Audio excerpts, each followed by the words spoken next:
All right, man. That is some good energy. We got any Latinos in the audience tonight? Any Latinos? Okay, we're in the back. Nice. That's what's up. No, I'm Latino myself. I'm half Salvadorian, half Guatemalan. In case you guys didn't know, statistically, we're known as some of the shortest Central Americans. Yeah, but my mom cheated. No, I'm kidding. She actually doesn't like that joke herself either. Now, growing up Latino, it is interesting. Growing up, my mom always had like 2 jobs my entire life. Anybody else here grew up poor?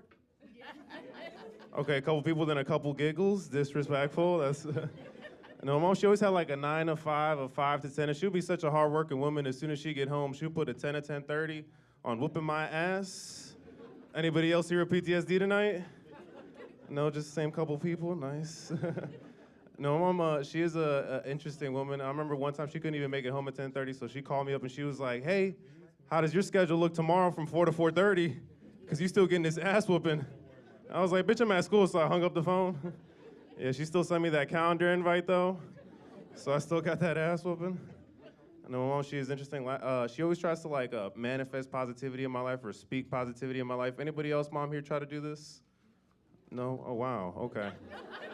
A lot of people in here, moms don't love them. Interesting. No, my mom, she tries to do this, but as of late, I feel like she's been doing the opposite, like by manifesting negativity in my life.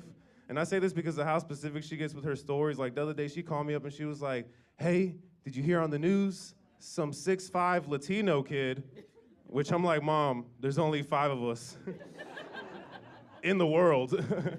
And then she gets more specific. She's like, "Who also happens to be a comedian." I'm like, "All right, now you're narrowing down the list to 2 at most." Then she's like, "Just got robbed at Subway." And I'm like, "Are you trying to manifest my murder right now? What is going on here, woman?" Yeah, so I hung up the phone on her because I don't negotiate with terrorists. Yeah, that's a dumb one. My mom, she is interesting. Last year, she actually had a hysterectomy. Do you guys know about this procedure, hysterectomy?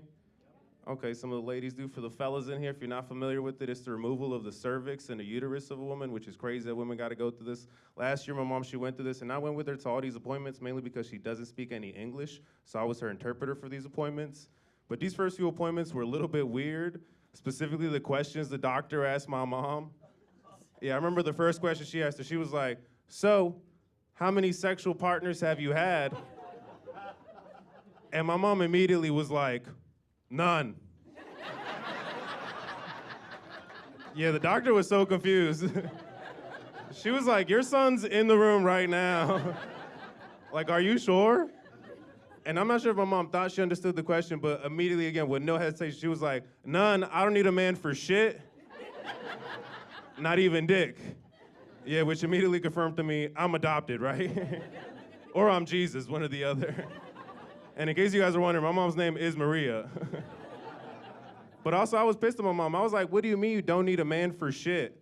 I'm literally in here interpreting for you right now. I could walk out this fucking hospital if you don't need me, bitch." I'm kidding, I didn't call her a bitch.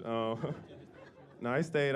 And during these first few appointments, the doctor, she did disclose to us what the percentages of women that pass away through this procedure. And this is a normal procedure for doctors. It's less than 1% of women pass away.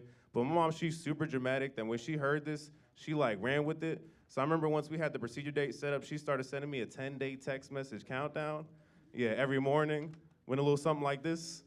10 days until I'm no longer on the earth. Have a good day, son. Mwah. Yeah, 9 days until you no longer have a mom.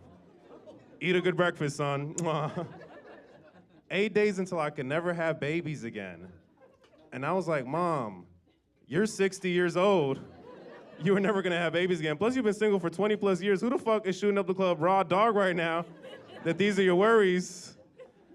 And I feel like the funniest thing out of that entire experience for me was the date of the actual procedure right before they put my mom to sleep. I remember her telling me, she was like, "Look, baby, if I leave this earth, you can have everything that's mine." And I was like, "Wow, Mom, you mean the $300 in your bank account right now? Or the 2003 RAV4 that has 300,000 miles on it?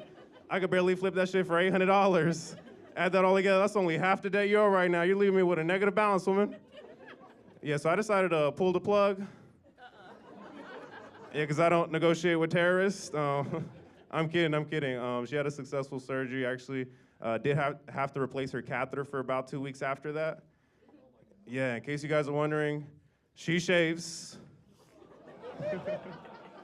I'm kidding. She doesn't shave. All right, that's my time, Nelson Fuentes. Thank you.